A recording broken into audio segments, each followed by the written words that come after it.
इस कार्यक्रम के पुण्यार्चक हैं स्वर्गीय श्री जानकी लाल जी की पुण्य स्मृति में Shrimati Sohini Devi Bakliwal, Shri Mukesh Jain, Seema Jain, Vaibhav Jain, Ayushi Jain, Siddharth Jain. Firm Simayra fashion, ring road, सूरत।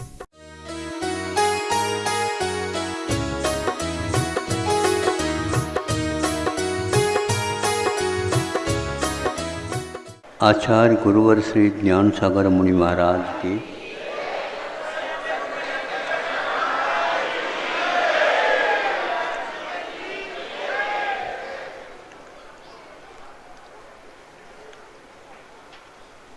मुझे तो आज श्रोता बनने का सौभाग्य प्राप्त हुआ है।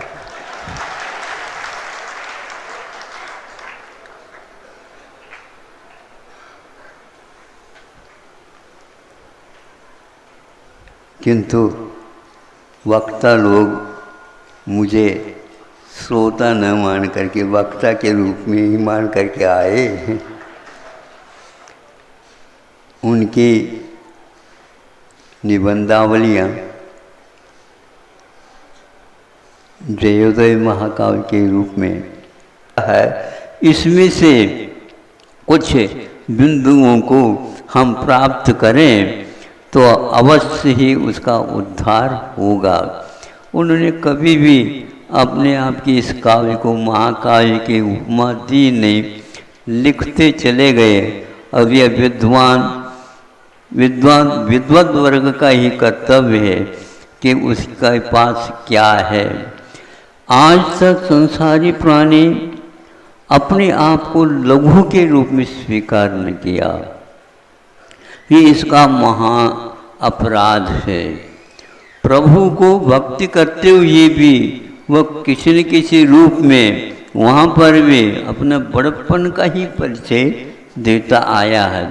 दूसरी के लिए नहीं, अपने ही स्वयं के भावों की अपेक्षा हम सोचते हैं तो समीक्षा हुआ करती है। और ये भी ध्यान रखना, वो कभी भी विचलित नहीं होते थे। लालसाई से ही पूरे दयोदय को कोई कह दे तो भी वो कहते हैं यह यश का ही सूचक है। दो प्रकार के कई प्रकार के तिल हुआ करते हैं और काले तिलों का ही एक प्रकार से जमाना है कि उसी को ढूंढता रहता है। लेकिन यश का प्रतीक जो होता है वह लाल तिल वाला होता है। इसलिए लाल शाही से यदि देवोदय को चिन्हित भी कर दे तो वो कहते हैं ये तिलमय है, इसमें कोई संदेह नहीं है। क्योंकि महापुरुषों के जीवन वृत्त जिसमें लिखा गया है तो हम उसको छोटे रूप में क्यों स्वीकारें।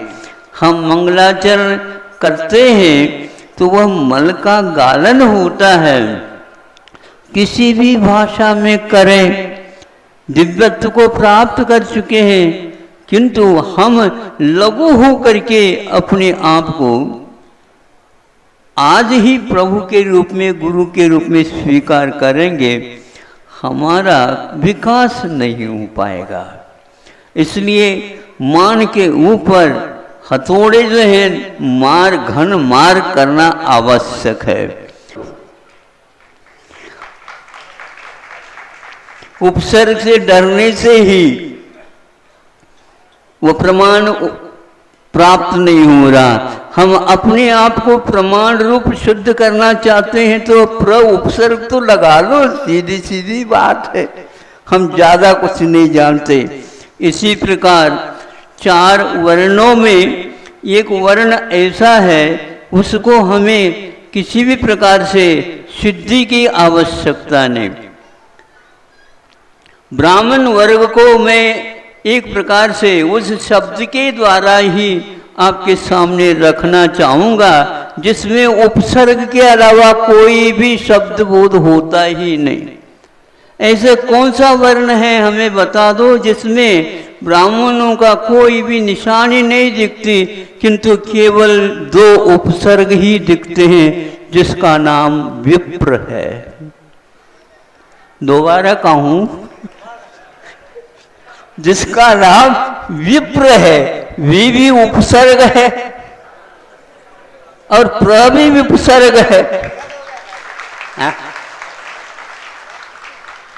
ऐसे उपसर्ग जही अब हमारे लिए अवशेष यह रहा है, ये चूंकि वस्त्रों के साथ है इसलिए वो कल्पनाएं सुंदरता की ओर ही जा रही है।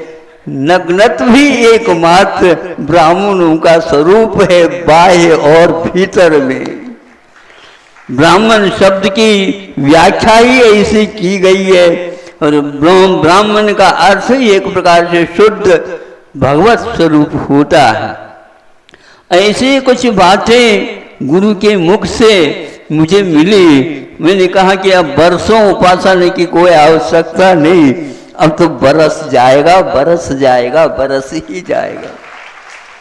क्योंकि विद्वानों के और संतों के समागम बरसों तक नहीं रहना तो होता है। वो परिवार के अंग नहीं बन सकते बंधुओं, लेकिन परिवार के महत्व को बढ़ाने में उनका कारण हुआ करता है।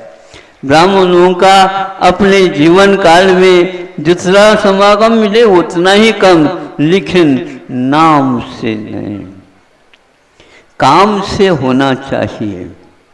अभी 4 पुरुषार्थों के बारे में जो विश्लेषण चल रहा था, गुरु जी की यह विशालता कितनी थी। ध्यान रखो, यद्यपि 24 भगवानों में से 5 बाल यति हुए हैं और वो कहते थे ये बाल यति हुए हैं इसलिए एक प्रकार से कालमान के अपेक्षा से ही इसको समझ लो, ये सार्वभौमिक नहीं है। क्योंकि जब तक धर्म अर्थ और काम पुरुषार्थ में निष्णात नहीं होगे तब तक मोक्ष की बात क्या करते हो आप। तो वो तो अपने आप मिलेगा, लेकिन ये यदि नहीं करेंगे तो यह भी, इसमें भी सुख नहीं मिलेगा और उसका सुख तो आपके लिए स्वप्न का भी तो विषय नहीं हो सकेगा। उसी के ऊपर हमने कई बार कहा इन लोगों को कि उनका विवाह नहीं होना क्या कारण है, हम कुछ नहीं समझते। इतना अवश्य है कि इस 4 पुरुषार्थ के साथ तीन का नहीं होना एक प्रकार से अधूरापन जैसा लगता है। लेकिन ये ध्यान रखना, जो राग की ओर जाता है, नहीं समझे, कीचड़ में फंस जाता है, फिर बाद में स्नान करता है, ऐसे ही 4-5 बाल यति हुई है। अरे भैया, हम अपने पानी को व्यर्थ ही क्यों खर्च करें, जल ही जीवन है, नहीं समझे, आगे आने वाला है। अब कीचड़ में पैर ही नहीं रखो तो अच्छा है, धर्म प्रचार के लिए कुछ समय ज्यादा मिल जाएगा। अल्प समय के अपेक्षा से नहीं, किंतु उनकी विशेषता ये भी हो सकती है, क्योंकि ये अपवाद भी कहीं कहीं पर अनिवार्य हो जाते हैं, तभी वह उत्सर्ग का महत्व समझ में आ जाता है। फिर भी उनके जीवन से हम लक्ष्य में मोक्ष पुरुषार्थ ही रखते हैं, क्योंकि विद्यार्थी 365 दिन अध्ययन करते हैं, गुरु जी के सानिध्य में रहते हैं, सब कुछ होता है, किंतु अंत में गुरु जी कहते हैं अब परीक्षा की वेला आ गई है, मेरी भी और तुम्हारे भी। यदि परीक्षा के दिनों में कि विद्यार्थियों के नजरों के सामने रहेंगे, वो लिख नहीं पाएंगे, इसलिए उनको भी एक प्रकार से शिष्यों के प्रति, विद्यार्थियों के प्रति तो राग रहता है, ये हमारा शिष्य नहीं। परीक्षा में गुण जो दिए जाते हैं वह किसी भी प्रकार से समालोचन का विषय नहीं बनता, उसको मोह छोड़ करके ही देना पड़ता है। मूर कन्नुगळु इरुत्तवे ಅವರಿಗೆ ಅನ್ನುತ್ತಾರೆ ಮುಕ್ಕನ್ನ। जो 3 आंखें जिसको होते हैं वह त्रिनेत्री कहलाते हैं। आपके 2 नेत्र वाले हो, इसके लिए अंजन तो लगाया जा सकता है, लेकिन गुरु तो वो होते हैं इन 2 के साथ भीतरी आंखों में भी सलाई चढ़ा देते हैं। सूरमा जिसको बोलते हैं, उसका नाम भी बहुत अच्छा सूरमा। मैंने बहुत गुरु तो शूर होते हैं, भले ही शब्द बढ़ नहीं रहा हो, नहीं भी बढ़ रहा हो, तो गुरु जी ऐसे ही कहा करते थे, वो बहुत शूर होते हैं गुरु, वही सुरमा लगा करके आंखों की ज्योति को बढ़ा देते हैं। तस्मै श्री गुरुवे नमः ये कहा जाता है। गुरुओं का कहाँ तक हम स्वरूप के बारे में बताएं, हम तो उनके देख करके, स्वरूप को देख करके ही अपने स्वरूप का भान कर लेते हैं। उनका प्रत्यक्ष स्वरूप देखो तो अनुमान गम्य जो अपना स्वरूप है अपने आप ही आ जाता है। मैं अनुमान को यहाँ पर भी मान के पीछे उपसर्ग ही लगा है। कहीं कहीं उपसर्ग असहनीय हो जाते हैं और कहीं कहीं उपसर्ग कैसे होते हैं। अब देखो ब्राह्मणों ने क्या सोचा होगा, किसने उनको नाम विप्र रखा, ये बड़ा अद्भुत लगता है मुझे। विप्र मतलब विशेष रूप से न प्रयोगों को रुमंती आत्मनि आत्मन, अपने आत्मा में विशेष रूप से जो प्रयोग करते हैं, योग ध्यान इत्यादि अलग प्रयोग हुआ करते हैं। अपने आत्मा की शरीर चिकित्सा करने वाले केवल विप्रयोग बोलते हैं इसको, कि पूर्णतः मुक्ति प्राप्त करने के लिए। मोक्ष शब्द की व्याख्या एक प्रकार से किस अपेक्षा से की जाती है। गुरु जी ने कहा था मुचलरी धातु से यह मोक्ष बना है। मोक्तुम इच्छु नहीं, किंतु मुचलरी त्याग के अर्थ में मैं त्याग करना चाहता हूं जो राग के साथ चपक गया है। गुणों का स्वरूप का कभी त्याग नहीं होता और वह रागमय बन गया है, क्योंकि बाहरी पदार्थ को ले रखा। इसको जब तक मैं छोड़ने का संकल्प नहीं करता हूँ, त्याग करने का संकल्प नहीं करता हूँ, तब तक मुझे मुमुक्षु कोई भी नहीं कर सकेगा। आज प्रत्येक व्यक्ति अपने आप को मुमुक्षु के कोटि में रखना चाहता है, छोड़ने के अर्थ में है, नहीं समझे, छूट जाने के अर्थ में नहीं, अपने आप ही छूटता नहीं है। गुरु जी कहा करते थे, एक व्यक्ति आए थे, स्वरूप का ही चिंतन करते थे, स्वरूप का ही चिंतन करते, किंतु स्वरूप किसको कहना ये उसे मालूम नहीं। एक व्यक्ति युक्ति से, समझदारी से अपने जीवन में काम लेता था और उसकी उस बुद्धि की ईर्ष्या कई लोगों के सामने थी।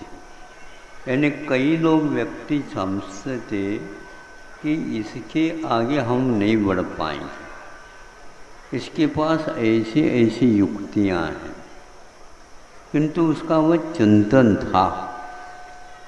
चिंतन तो सामान्य जनता भी करती है, लेकिन कोई भी समस्या, कोई भी उलझने हो, उसको भी सुलझाया जा सकता है।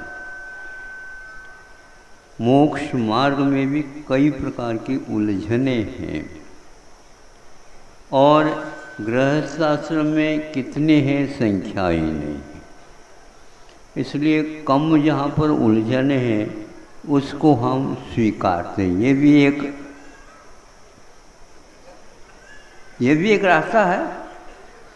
बहुत सारी उलझने की अपेक्षा से कुछ उलझन कम हो तो अच्छा ही है। एक पेपर कम देना पड़े ये कम है क्या है? तो उस व्यक्ति को जीतने के लिए कई बार कई व्यक्तियों ने तो उसको कहा गया ध्यान रखो, यहाँ पर ये एक नली है और इस नली के यूं टेढ़े मेढ़े उसको कर दिया गया है और 4-5 फीट की ये है नली। इसमें डोर पोरना है, जल्दी जल्दी पोर करके हमें दे दो। जल्दी कैसे दें? अपने समय पर ही होगा। कितना समय लोगे? ज़्यादा तो नहीं लूँगा, लेकिन थोड़ा सा समय लगेगा। थोड़ा, आप लोगों के सामने सब काम हो जाएगा। अच्छी बात है। ये डोर ले लो, ये नली का ले लो।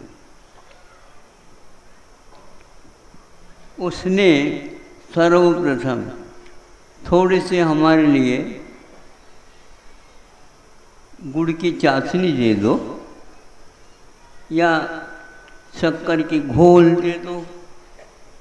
वो क्या करोगे? खाऊंगा नहीं, आप देखते रहिए। आपको जल्दी ये डोर पूरना है, तो हम सोच रहे हैं, तो ला करके दे दिया। ला करके देने की क्या, साथ ही साथ चींटियाँ आ गईं। नहीं समझे? उस नली के मुख पर उसको रख दिया। अब चींटियाँ क्या करती हैं? कोई किसी मीठी चीज़ को देखती है और बिल में घुस जाती हैं, तो उसमें पकड़ ली और उस नली में बिल में घुस गए। घुसते घुसते घुसते घुसते वो चली गई। 2 मिनट नहीं लगा, उस छोर तक पहुंच गई। तो उस छोर तक पहुंचते ही उसमें से छोर ले लिया, गांठ ले, ये ले दो, पोर दिया। आप सुन रहे हैं? दुनिया के इससे भी बड़ी बड़ी उलझी हुई कार्य आप लोग करते हो, और हमारे सामने आकर ही कहते हो महाराज हम उलझे हुए हैं। बताओ, मोक्ष मार्ग में उलझन है ही नहीं, फिर भी आप लोगों की अपेक्षा से वो उलझने हो सकती। ऐसे ऐसे भयानक रोग होते हैं, और सुबह से लेकर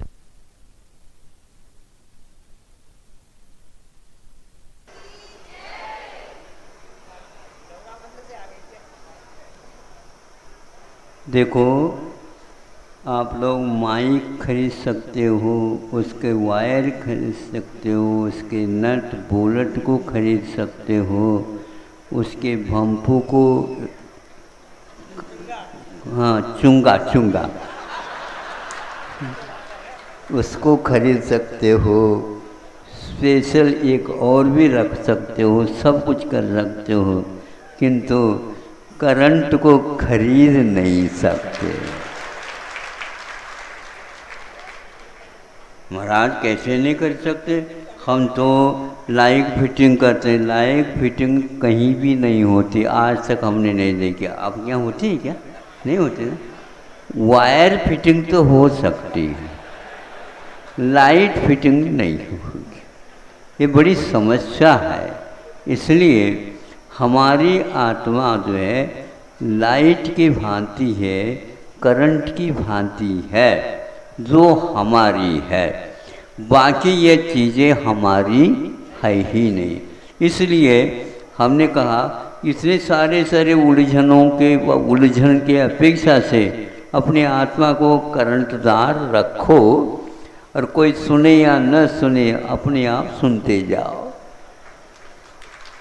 हाँ, स्वप्न में भी यह लाइन कभी भी वायरलेस नहीं हो पाते हैं। इसलिए हमारा कहना है, आत्मा की गवेषणा करना चाहते हो, बाहरी पदार्थों में मत जाओ और अपने आप की ओर आ जाओ। बाहरी किसको हम कहें? जो कुछ भी दिख रहा वो सब बाहरी है।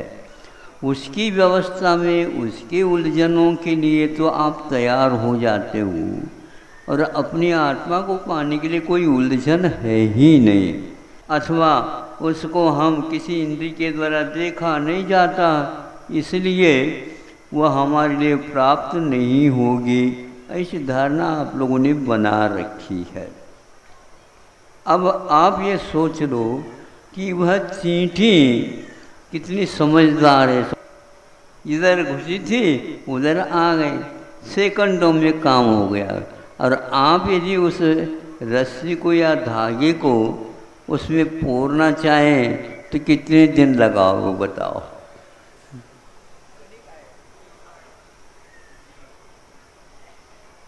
आत्मा को प्राप्त करने के लिए सही बात तो यही है कि अन्य जितने भी पदार्थ हैं उनसे हम अपने आप को हटा दें, वहाँ से हट जाए, अपने आप ठीक हो जाए।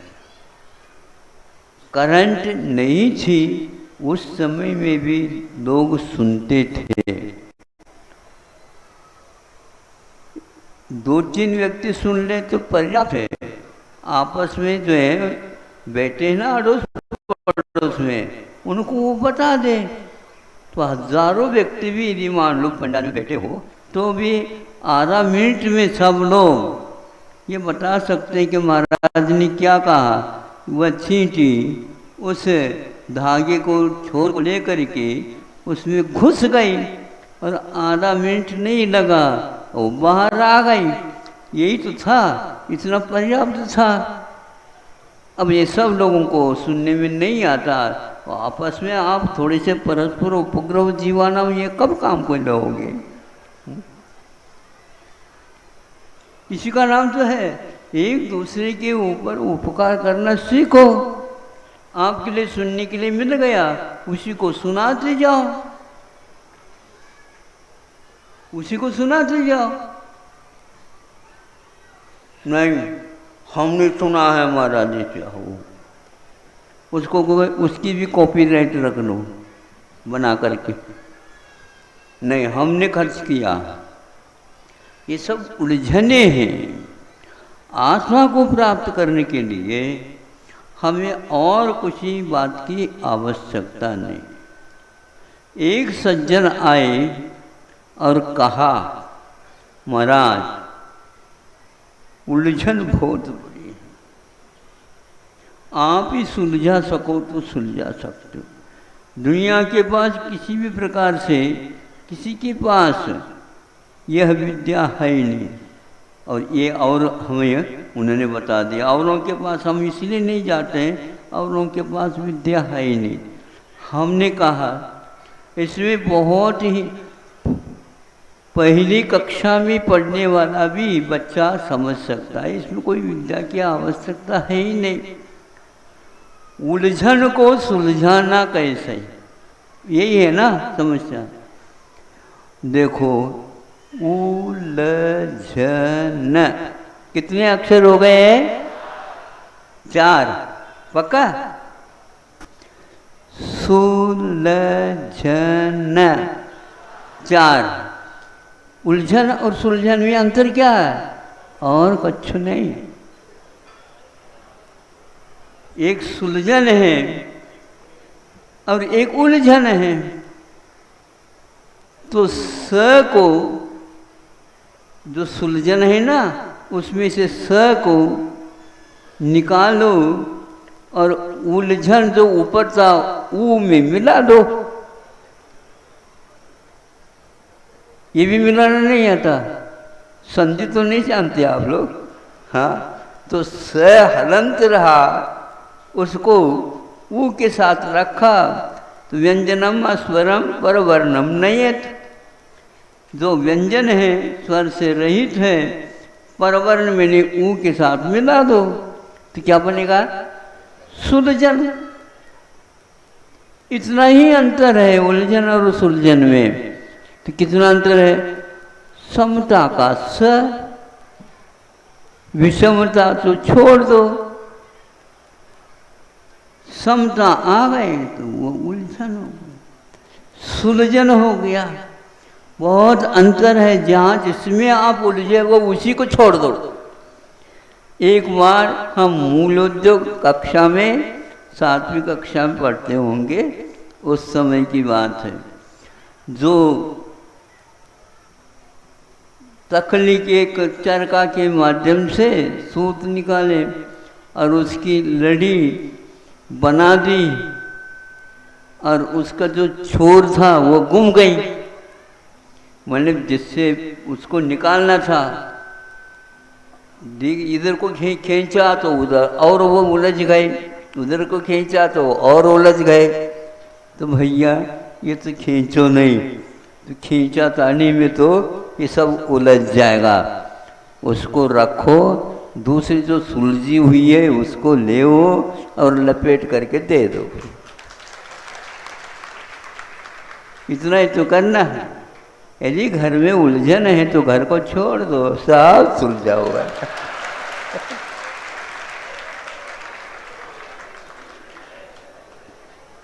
घर के सदस्यों को कह दो भैया घर में सब सुलझन तो है नहीं, उलझन है, तो हम तो निकल जा। ऐसे ही जो निर्णय लेते हैं तो भगवान बनते हैं। आपको भगवान बनना है, यदि निर्णय है तो हमारे यह सुलझन की बात आप अपने पास रख लो और उलझन की बात अन्यों को भी सुनाते चले जाओ। बस एकमात्र समता का स ले आओ, आपके हमेशा के लिए उलझन सुलझन के रूप में परिवर्तित होगा।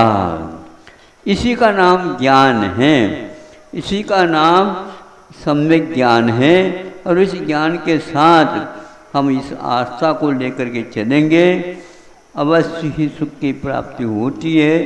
किंतु दुनिया में बहुत सारे सब समझदार हैं, किंतु सारे समझदार उलझे हुए हैं। उनकी उन उलझनों को समाप्त करने के लिए चले जाएं तो समाप्त करने के लिए जो जाते हैं वो भी कभी कभी उलझ जाते हैं। इसलिए हम दूर रहते हैं उलझनों से। सुन रहे हो सब लोग? प्रबंधकारिणी भी सुन रही है। कोई उलझन की बात हमारे पास मत लाया करो, हैं? हाँ, कुछ लोग कह रहे हैं कि नहीं महाराज प्रबंधकारिणी बहुत सुलझी हुई है, लेकिन दुनिया जब उलझी हुई रहती है तो प्रबंधकारिणी भी बहुत जल्दी उलझ सकती है। इसलिए हमारा कहना है शांति से आप काम लो, थोड़ा सा समय ज़्यादा भले ही लग जाए, लेकिन उलझनों से दूर रह कर के काम करो, अवश्य काम हो जाएगा। और वहाँ ज़्यादा टेढ़ा काम नहीं है, टेढ़ा जैसा लगता है, लेकिन हम चलें, वो चींटी सीधी चली गई क्योंकि वो मोड़ रास्ता था, पैर तो सीधे ही पड़ना चाहिए। क्या? हाँ, कई लोग नाचना तो नहीं जानते और क्या कहते हैं, आंगन टेढ़ा है। तो भैया टेढ़ा आंगन है तो ठीक है, पैर भी टेढ़ा बढ़ा दो तो नाचने नहीं लग जाओगे। ना सीधे पैर से कोई नाच ही नहीं सकता, उसको थोड़ा सा लचकदार बनाया जाता है, हाथ को और पैर को। नृत्य में और कुछ भी नहीं रखा रहता, चाहे वो भरतनाट्य हो या बाहुबली नाट्य हो।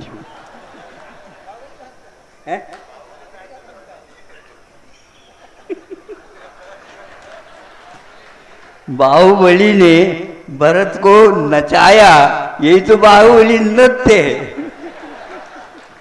है। सीधे हो गए भरत से, और उनको नमोस्तु करने से उनको केवल ज्ञान हुआ बताते हैं।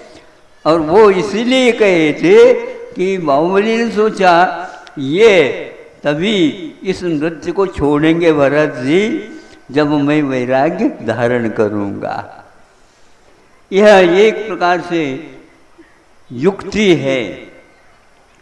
वैराग्य में वा भयम, वैराग्य ही मात्र अभय होता है, और जितने भी और कोई राग की चीज़ें हैं वो सारे सारे भयान्वित हैं, भय से युक्त हैं। एक न एक दिन उसमें इसको फंसना ही पड़ेगा, भय से वह मुक्त नहीं हो सकता। इसलिए कि वैरागी अपने आप को बचाता है, यही उसकी सुलझनता है। और यदि उसको देख करके दूसरा भी उलझा हुआ सुलझ जाता है, बहुत अच्छी बात है। एक सुलझा हुआ व्यक्ति समझदार दूसरे हजारों को वह सुलझा सकता है, यदि वह युक्तिपूर्वक काम करता है। तो यदि उसके ऊपर मोह कर ले, भैया इसको भी कर लूँ इसको भी कर लूँ, तो होता नहीं। समय हो जाए तो समय अब देख लेंगे। एक तो परवश हो करके भूख प्यास सहन करना। जितने भी देव हैं और जितने भी नारकी हैं, देवों को थोड़े से बाद में हम कहेंगे। नारकी प्रथम द्वितीय तृतीय, इस प्रकार 7 नरक हैं, पृथ्वियाँ हैं, उनमें असंख्यात नारकी प्यासे और भूखे रहते हैं, रहना पड़ता है। और आपको भी भूख लगती है, भूख लगती है उससे पूर्व में ही प्रबंध करके रखते हैं, और असंयम के कारण एक बार नहीं कई बार खा जाते। आपका भी वह खाने का पीने की क्रिया एक प्रकार से क्षुधा और तृषा के मिटाने के कारण है, इसमें कोई संदेह नहीं। लेकिन नारकी मिटाना तो चाहते लेकिन मिटा नहीं पाते। हाँ, कुछ साधन सामग्री मिल जाए, कैसे मिल जाए? सिंधु नीर परी यदि हम पी लेते, सिंधु का अर्थ समुद्र होता है, कितनी गर्मी होगी, कितनी प्यास होगी, ये आप समझ सकते हैं। फिर भी एक बूंद भी उन्हें उपलब्ध नहीं होता। और सुमेरु के बराबर यदि अन्न खा लें तो भी भूख नहीं मिटती। यह भूख और प्यास की सहनशीलता परवश होकर के सहन कर रहे हैं, और एक बार भी उसकी उपलब्धि उन्हें नहीं होगी। देवों में भी यही हाल है, नहीं समझे? देवों को भी अपने अपने आयु के बराबर 1000 वर्ष और श्वासोच्छ्वास की अपेक्षा से लेते हैं। इसी प्रकार उनकी भी परिगणना आती है, थोड़ी सी बूंद के बराबर भी नहीं, और वह भी गले में रहती। कौलाहार यूँ करना, खाते नहीं पीते नहीं, उनको यूँ कहने से कोई ज्ञान नहीं होता, उनको तो यूँ कहने से ज्ञान होता। यहाँ पर कंठ में शोध रहता है, एक प्रबंध रहता है, उसको एक बार आहार की संज्ञा करते हैं तो उसमें से झर जाता है। यह मानसिक क्षुधा का निवारण करते हैं। मन में संकल्प मात्र हो जाता है तो वह क्षुधा और तृषा उनकी मिट जाती है। फिर उतने ही काल के बाद उन्हें पुनः वह प्यास और भूख लगेगी और उसका निवारण पुनः वो करेंगे। बीच में उन्हें इस निवारण करने की इच्छा नहीं होती।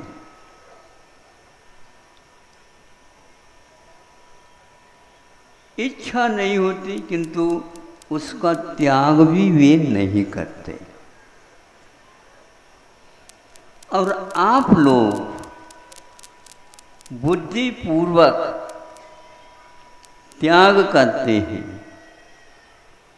और बुद्धिपूर्वक त्याग करने के उपरांत मान लो दूसरे को परोसना होता है तो परोस भी देते हैं। हाथ में वही ले रखे सब जो खाने और पीने योग्य हैं, लेकिन खाने की और पीने की इच्छा नहीं है।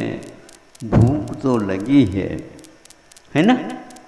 भूख लगी है तो फिर तो गड़बड़ हो गया, खंडित हो गया। नहीं, खंडित तो उपवास तब कहलाता है जब उसका निवारण करने की हम इच्छा करें।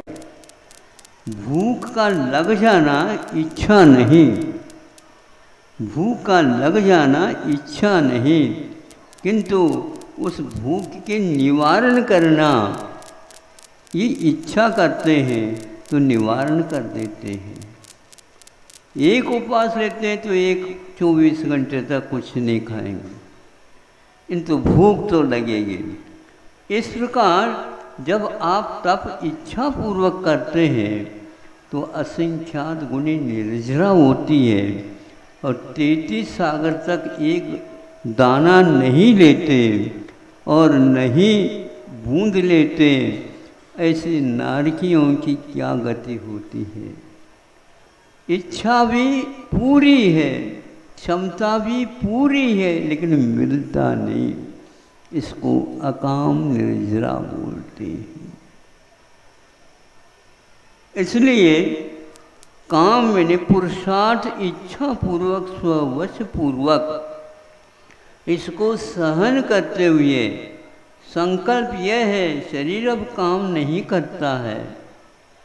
अब बुद्धि पूर्वक यह संकल्प लिया जाता है कि जब तक ये प्राण नहीं निकलेंगे तब तक मैं मन वचन काय से कृतकार्यता अनुमोदन से प्रत्यक्ष परोक्ष से दिन में रात में किसी प्रकार से अन्न और पानी का सेवन करने का भाव भी नहीं करूँगा। ये भक्त प्रत्याख्यान माना जाता है और इसके द्वारा भूख सहन करने के कारण जो सीता इच्छा पूर्वक बुद्धि पूर्वक संकल्प पूर्वक प्रमाद के बिना वह सहन करता है, क्योंकि खाने की इच्छा तो रहेगी किंतु खाने की क्षमता नहीं है तो हम इच्छा नहीं करेंगे। यह सिंह वृत्ति मानी जाती है। 33 सागर सहन कर लिया लेकिन उसको एक भी तप नहीं बना और इन्होंने अंत में त्याग किया। संभव है त्याग करने के उपरांत 1 घंटे के बाद भी अवसान हो सकता है, 2 घंटे के बाद भी अवसान हो सकता है, 1 सेकंड के बाद भी अवसान हो सकता है, लेकिन वह तपस्वी भक्त प्रत्याख्यान के अधिकारी माने जाते हैं। अथवा प्रायोग मरण, जब तक मरण नहीं होगा तब तक तो खाऊंगा नहीं, मरण के बाद तो खाने की बात ही नहीं होती। तो यह संकल्प क्या है? तो आचार्य कहते हैं देह से पृथक आत्म तत्व का जिसे श्रद्धान होता है वही ये करता है। दूसरा एक और है कि चला करके जो आत्महत्या कर लेते हैं, श्वास का अवरुद्ध कर लेते हैं, वो भी इस प्रकार करते ही इच्छापूर्वक है महाराज, संकल्प पूर्वक है महाराज, और लेते ही भी नहीं है, लेने की इच्छा भी नहीं करते, किंतु मरण की इच्छा वह करते हैं। इसलिए वह सल्लेखना उसकी नहीं। और आप भी तो सल्लेखना मरण चाहते हैं। सल्लेखना मरण तब चाहते हैं जब शरीर काम नहीं कर रहा, उस समय की बात है। वेदना सहन करने के लिए हम तैयार हैं, क्योंकि रुचि पूर्वक 8 ध्यान का त्याग करके धर्म ध्यान को स्वीकार करने वाला वह पात्र श्रमण निश्चित रूप से अंत समय में जब शरीर काम नहीं करता, कोई भी क्रियाएं होती नहीं, उठना बैठना भी मुश्किल हो जाता है, तब वह किसी के सहारे के बिना भी वैसे के वैसे लेटा रहता है, लेटने के बाद भी उसे करवट लेने की भी हिम्मत नहीं है, किंतु फिर भी वह बुद्धि तो ये कहता भैया पीछे लगा करके करवट तो बदलवा दो। तो उपचारक के ऊपर ही सब कुछ रहता है। और इसलिए इतने फूले फले वगैरह भी हो जाते हैं कमर में, पीठ में, नहीं समझे, किंतु इन सब को शांति के साथ सहन करते रहते हैं। और एक एक क्षण जो गुजरता रहता है उसको वो शांति के साथ सहन करते हैं। आत्मविश्वास अपने आप में एक ऐसी शक्ति है, वह शरीर में शक्ति नहीं रहने के बाद में वह जो सन्निपात की बीमारी हो जाए तो वह व्यक्ति इतना दुबला पतला हुआ मान लो, लेकिन सन्निपात हो जाता है, उछलता है, साथ साथ 8-8 व्यक्तियों के काबू में नहीं आ पाता। वो हार जाए 7-8 व्यक्ति और वह उन सबको हरा दे, इतनी क्षमता आ जाती है। इसी प्रकार आत्मा की शक्ति भी ऐसी रहती है, वह उस शक्ति के बल के माध्यम से मृत्यु को आह्वान करता है। जैसे अत्र अत्र तिष्ठ तिष्ठ अत्र मम सन्निहितो भव षट, हे मृत्युराज आजा, आज तक हमने आपका स्वागत नहीं किया, आजा। भागते हैं लोग मृत्यु से डर के, भागते हैं, जिस दिशा में आप भागते हैं आपके सामने आकर खड़ा होगा, भाग जा, घूम जाओ, पुनः इस ओर भाग जाओ, दुनिया में कहीं भी भाग जाओ, जल में जाओ, थल में जाओ, अग्नि में जाओ, कहीं भी जाओ, पाताल में जाओ, कहीं भी जाओ, सामने आकर के वह कहेगा भैया चलो, वारंट आए। तो वेलकम और वेल गो। हमारे ऊपर विश्वास रखो, आपके आने की क्या आवश्यकता, मैं हाजिर होऊंगा, नहीं समझे, जहां पर जाना है वहां पर मैं हाजिर होऊंगा, एक समय भी फालतू नहीं करूंगा, ये विश्वास है। इधर क्यों आते हो आप? महाराज मुक्ति को तो चाह करते हैं, कौन कहता है?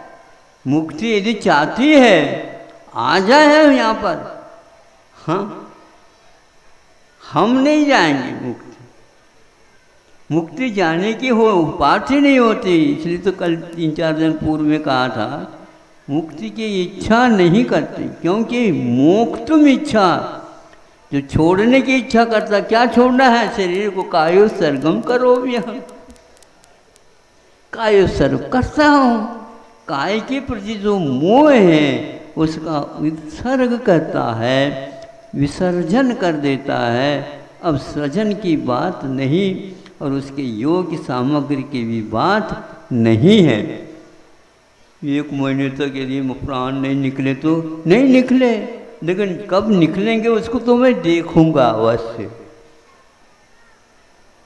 ये साहस करता है, इसको हम आत्महत्या नहीं कह सकते। यह है एक प्रकार से इच्छा का निरोध, अथवा यूँ कहो तब को जो अंगीकार किया है उसका निर्दोष रूप से पालन करना होता है। इसलिए आप लोगों की परीक्षा तो हो रही होगी, या महाराज पंखे और कूलर भी फेल हो रहे होंगे। फेल होने का मतलब वो भी उन कूलर में से, पंखे में से लू आ जाती है, क्योंकि सारे वातावरण में से ऑक्सीजन प्राणवायु का पूर्णतः अभाव हो जाता है। तो उल्लू मात्र रह जाती है। अब कूलर भी जो है कूलते रहते हैं।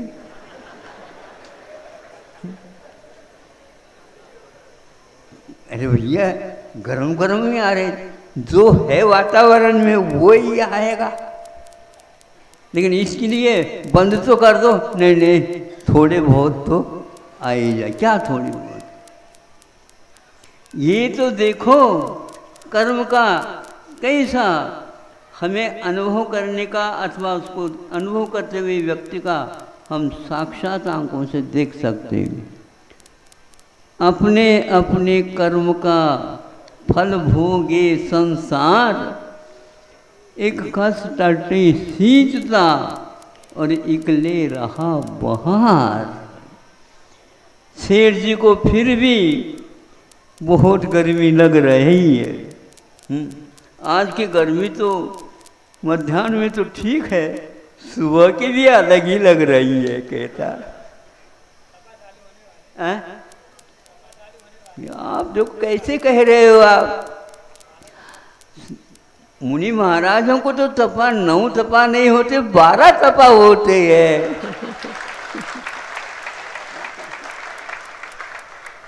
सारे लोग प्रतीक्षा में है। बुंदेलगढ़ तो विशेष प्रतीक्षा करता है कि 9 तपा आना है, 9 तपा आना है। 9 तपा के बाद तो झला के झला।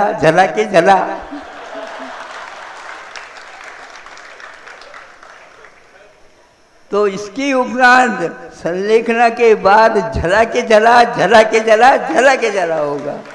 अनंत काल के लिए वह तपन समाप्त हो जाता है।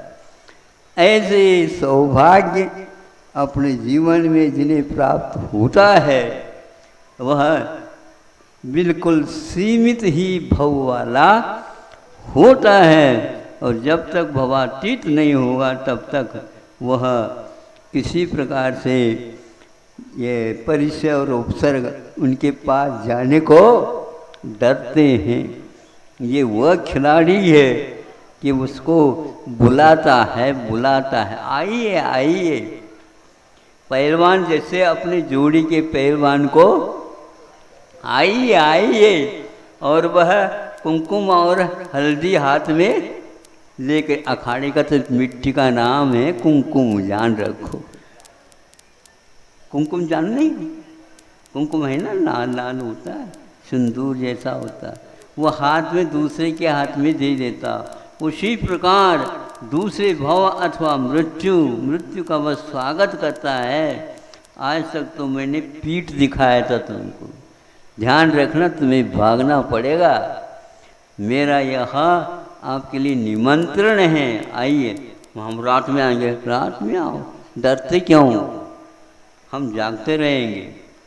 अब एक बार देखना है तुम पहलवान कैसे हैं, पछाड़ देंगे एक बार, और एक ही बार पछाड़ता। जो बार बार पछाड़ते हैं वो कमज़ोर को कुश्ती छिकेलने वाले होते हैं पहलवान। एक ही बार में सबको पछाड़ दे, कोई रहे ही नहीं संसार में पछाड़ने के लिए योग।